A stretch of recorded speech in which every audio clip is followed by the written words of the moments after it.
சவுக்கு சங்கர் சில தினங்களுக்கு முன்பு ஒரு ஏடிஜிபி சம்பந்தப்பட்ட ஒரு செய்தியை சமூக வலைதளத்துல பதிவிடுறாரு. அதை தொடர்ந்து நிறைய அவர்களுடைய ஊடக சகாக்கள் அதை குறித்து பேசுறாங்க. அதன் பிறகாக ரெட்பிக்ஸ்ல ஃபெலிக்ஸ் அவரை ஒரு நேர்காணல் எடுக்கிறாரு. அதுல அந்த ஏடிஜிபி சம்பந்தமா பேசிட்டு வரும் பொழுதே பெண் காவலர்களை பற்றி ஒரு மிக மோசமான ஆபாசமான அருவருக்கத்தக்க கருத்தை பதிவு செய்கிறார். அந்த கருத்தின் மீது சில சமூக ஆர்வலர்கள், பெண் காவல் அதிகாரிகள் எல்லாம் புகார் தெரிவித்ததின் பேரில் அவர் தற்போது கைது செய்யப்பட்டு கைகள் உடைக்கப்பட்டிருக்கிறார் அப்படின்னு செய்திகள் இப்ப வரைக்கும் நம்ம பார்த்துட்டு இருக்கிறோம், படிச்சுட்டு இருக்கிறோம், கேட்டுட்டு இருக்கிறோம். நியாயமா அவன் பேசின கருத்துக்கு அவன் கைகள் உடைக்கப்பட்டிருக்க கூடாது, அவன் வாயதான் உடைச்சிருக்கணும். இது எவ்வளவு ஆபாசமான கருத்து, எவ்வளவு மோசமான கருத்து. தமிழ்நாட்டுல இப்பதான் பெண்கள் காவல் பணி அளவுக்கு வீட்டை விட்டு வெளியேறி மிகப்பெரிய பொறுப்புகளை சுமர்ந்து நிக்கிறாங்க. சாதாரண இயற்கை உபாதைகளுக்கு காவலுக்கு நிற்கக்கூடிய அந்த பெண்கள் படக்கூடிய பாடுங்கிறது எவ்வளவு மோசமானது. ஆண் காவலர்களை போல அது எளிதானது இல்லைங்க. பெண் காவலர்கள் படக்கூடிய துன்பம் துயரம்ங்கிறது ரொம்ப மோசம். அதுலயும் கிராமப்புறத்துல இருந்து வெளியேறி வரக்கூடிய பெண்கள் எதிர்கொள்கிற சமூக சிக்கல் அதை விட மோசம். இத்தனையும் கடந்து தன்னுடைய குடும்ப சுமையையும் ஒரு பக்கம் தங்களுக்கு கொடுக்கப்பட்ட பணிச்சுமையையும் தூக்கி சுமந்துட்டு இருக்கக்கூடிய பெண்களை பேசும் பொழுது கொஞ்சம் கூட கூசல நாம இது எவ்வளவு மோசமான கருத்து. உலகில் எந்த நாட்டிலையும் காவல்துறையையோ ராணுவத்தையோ டிமாரலைஸ் பண்றதை எந்த அரசும் ஏற்றுக்கொள்ளாது. அதிலும் இவன் பேசுற கருத்துங்கிறது ரொம்ப ஆபத்தானது, ரொம்ப மோசமானது. எப்படி இனி இந்த மாதிரி பண்ணுனா எப்படி பெண்கள் காவல் பணிக்கு மீண்டும் வருவாங்க? எப்படி சிலர் வீட்டுல காவல் பணிக்கு அந்த பெண்களை அனுப்புவாங்க? விளையாட்டுத்துறை இந்த மாதிரியான துறைகளுக்கு மேடேறி வரக்கூடிய பெண்கள் எப்படி வருவாங்க தைரியமா? இதை கூட சில அதிமேதாவிகள் அவர் தேவேந்திர குல வேளாளர் என்பதால் தான் இந்த மாதிரி எல்லாம் பண்றாங்க. ஆனா எந்த மாதிரியான லாஜிக், என்ன மாதிரியான கருத்து, இந்த மாதிரி எல்லாம் சிந்திக்கிறது என்ன மாதிரியான மூளை? அது முதல்ல மூளையாது. அவன் தேவேந்திர குல வேளாளர் அரசாணைக்கு நம்ம எல்லாம் போராடிட்டு இருக்கும் பொழுது அவன் தம்பி அமர்நாத்ங்கிற ஒருத்தவனை வச்சு வழக்கு தொடுத்து இன்னொருத்தவங்கள்ட்ட காசு வாங்கி அந்த பிரச்சனையை எவ்வளவு தூரம் பண்ணான்னு எல்லாருக்கும் தெரியும். இப்ப பட்டியல் வெளியேற்றம் பேசும் பொழுது பட்டியல இருந்து வெளியேனா அவங்க பொண்ணு கொடுப்பாங்களா, இவங்க பொண்ணு கொடுப்பாங்களான்னு குதர்க்கம் பேசிட்டு இருக்கிறான். அவன் ஒட்டுமொத்தமாக இந்த சமூகத்திற்கு எதிராக, இந்த சமூக வளர்ச்சிக்கு எதிராக பேசிட்டு இருக்கான். ஏன் அவன் பேசின இந்த பெண் காவலர்களை பற்றி பேசுறானே, அதில் தேவேந்திர குல வேளாளர் சமூகத்தை சேர்ந்த பெண் காவலர்கள் இல்லையா? எத்தனை நூற்றுக்கணக்கான பெண் காவலர்கள் தேவேந்திர குல சமூகத்தை சேர்ந்த, அதுவும் கிராமப்புற பெண் காவலர்கள் இருக்கிறாங்க.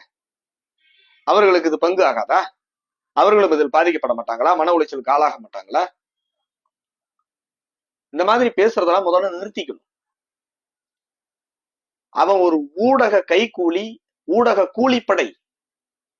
அவன் இந்த விஷயத்துல மட்டும் இல்ல, அவனோட குடும்ப வாழ்க்கையிலேயே அந்த நிலவு மொழின்னு அவங்களுடைய முன்னாள் மனைவி ஒரு இதை கூட பதிவு பண்ணியிருக்கிறாங்க.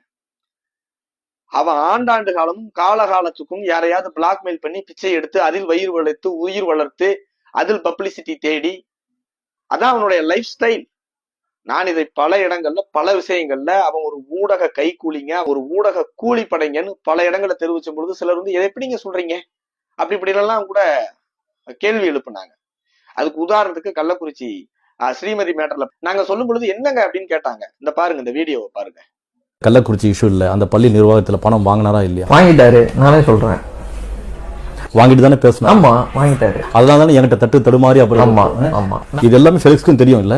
அவரும் போயிட்டு தானே வந்தாரு கள்ளக்குறிச்சிக்கு. ஓஹோ. ஃபெலிக்ஸும் போயிட்டு ரிட்டர்ன் வரும்போது அந்த ஸ்கூல் ஓனரே போன் பண்ணி என்ன மீட் பண்றது கூப்பிட்டாரு. நாங்க திரும்பவும் போனோம் கார்ல.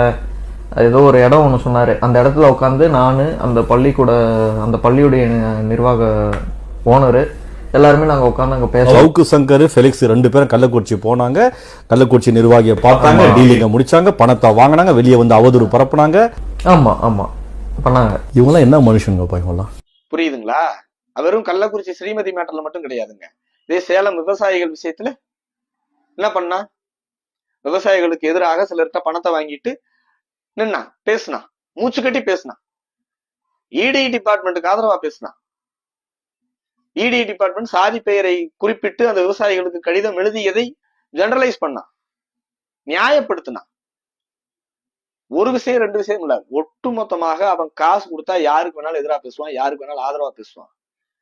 இவனை அங்கீகரிப்பது என்பது, இவனை ஆதரிப்பு என்பது, இவனுக்கு ஆதரவாக பேசுவது என்பது மனித குலத்திற்கு எதிரான நடவடிக்கைங்க. இவன் மனித குலத்திற்கே எதிரானவன்.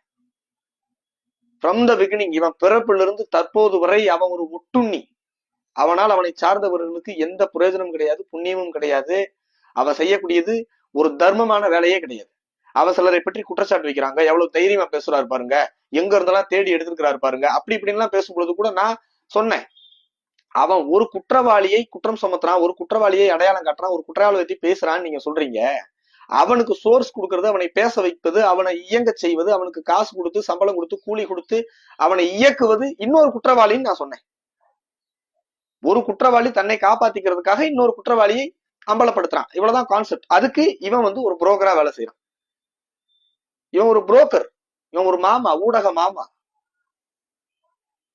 இவனை போய் ஒரு ஆளுன்ட்டு சில யூடியூப் சேனல்ஸ்களும் இவனுக்கு பணம் கொடுத்து அவனை உட்கார வச்சு அவனுக்கு எக்ஸ்பர்ட்னு ஒரு பட்டம் கட்டி அவனை பெரிய ஊடக தாதா போல அப்படி இப்படின்னு பண்ணிட்டு, அது மிக ஆபத்தானது. சமூக தளத்தில் அவனை அங்கீகரிப்பது என்பது மிக மோசமான ஒரு விளைவை ஏற்படுத்தும். அவன் எல்லா விஷயத்திலையுமே இந்த மாதிரியான நிலைப்பாட்டத்தான் எடுப்பான், இதைத்தான் செய்வான். நாங்கள் தொடர்ந்து அவன் ஆபத்தானவன், அவனை வளர விடுவது, அவனை ஆதரிப்பது, அவனை அங்கீகரிப்பது என்பது ஆபத்துன்னு பல இடங்கள்ல சொன்னோம். இப்ப அது நிரூபணம் ஆயிருக்கு. இன்னும் அவனை பற்றி நிறைய செய்திகள் வந்துகிட்டே இருக்கும். இதுல என்னங்க, பேட்டி எடுத்த ஃபெலிக்ஸ் எல்லாம் அரெஸ்ட் பண்றதுங்கிறது ஒரு அடக்குமுறை இல்லையா, ஒடுக்குமுறை இல்லையான்னு சில புரட்சியாளர்கள்லாம் எழுதுறாங்க, கேட்கிறாங்க. பாருங்க, அந்த வீடியோவை மீண்டும் ஒரு முறை நீங்க போய் பாருங்க. இவன் அந்த பெண் காவலர்களை பற்றி அந்த அவதூறு பேசுவதற்கு முன்பாகவே அதை ஃபெலிக்ஸ் ஆதரிக்கிறார். ஆமாங்க, அப்ப அதுக்காகத்தானே இருக்கும், இதுக்காகத்தான் இருக்கும்னு ஒரு பேட்டி எடுக்கக்கூடியவர் எப்படி சொல்லலாம்? ஃபெலிக்ஸ் கிட்டையும் அந்த அழுகுன புத்தி இருந்ததுனாலதான் அதை ஆமோதிச்சு உடனே இந்த செய்தி ஆமாங்க அப்படின்னு அக்செப்ட் பண்றது இருக்கு இல்லையா, அது இவனை விட பேராபத்தானது. இது வெறும் மன்னிப்பு கேட்டா இது பண்றதெல்லாம் கிடையாது. வரக்கூடிய விருந்தினர்கள்ட்ட கேள்வி கேட்கலாம், அந்த விருந்தினர்கள் சொல்லக்கூடிய பதிலை ஓ அப்படிங்களா, அப்படி இருந்ததா அப்படின்னு தான் கேட்கணுமே தவிர, அது கேள்வியாகத்தான் இருக்கணுமே தவிர அதை ஆமோதிக்க கூடாது, அதை அங்கீகரிக்க கூடாது, அதை அப்படியே ஆமான்னு உண்மைன்னு பரப்பக்கூடாது. இதுதான் ஊடக வேசித்தனம்னு சொல்லிட்டு சிலர் பேசுறாங்க. அதை செய்யக்கூடாது. இது சம்பந்தப்பட்ட இருவருமே மிகப்பெரிய குற்றவாளிகள், மிக மோசமான தண்டனைக்குரியவர்கள். ஒரு யூடியூப் சேனல் வச்சுட்டு அந்த யூடியூப்பை வச்சுட்டே இங்க இருக்கக்கூடிய பாலிட்டிக்ல நம்ம மிகப்பெரிய இன்ஃபுளுன்ஸ் பண்ணலாம், மிகப்பெரிய கருத்துக்களை பரப்பலாம், மிகப்பெரிய ஒரு பெரிய இதெல்லாம் பண்ணிடலாம், நல்லவங்களை கெட்டவங்களாக்கிடலாம், கெட்டவங்களை நல்லவங்களாக்கிடலாம், எந்த கருத்தை வேணாலும் பரப்பலாங்கிற அந்த ஊடக ஜம்பம் இந்த இஷ்யூவோட முடிவுக்கு வரணுங்க. அச்சம் வரணும், அவதூறு பேசுவதற்கு அச்சம் வரணும். உண்மைனா ஆதாரத்தோடு பேசணும், அந்த ஆதாரத்தை மக்கள் முன்னால வைக்கணும். அப்படிதான் இருக்கணும்.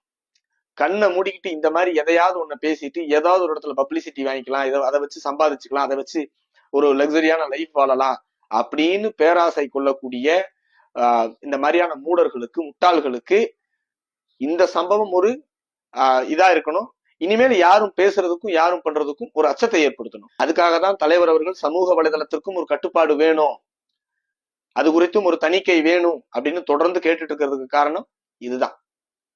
இது நிச்சயமாக வளர்ந்து வர சமூகத்துல, வளர்ந்து வர நவீனத்துல எல்லோரு கையிலையும் ஒரு செல்போன், எல்லோரு கையிலையும் ஊடகம் அப்படிங்கிற நிலை உருவாகும் பொழுது ஒரு கட்டுப்பாடுகள் இல்லைன்னா இது நிச்சயமா மேலும் மேலும் மேலும் மேலும் இந்த மாதிரியான ஒரு மோசமான நிலையைத்தான் எட்டுமே தவிர இது ஆரோக்கியமான போக்கிற்கு வழி வகுக்காது. இதை அப்படியே விட்டுறாம இதுதான் கடைசி, இவர்கள் தான் கடைசி அப்படிங்கிற மாதிரி ஒரு ஊடகத்தில் மிகப்பெரிய ஒரு கட்டுப்பாடு கொண்டு வரணுங்கிறது தாங்க நம்முடைய எதிர்பார்ப்பு.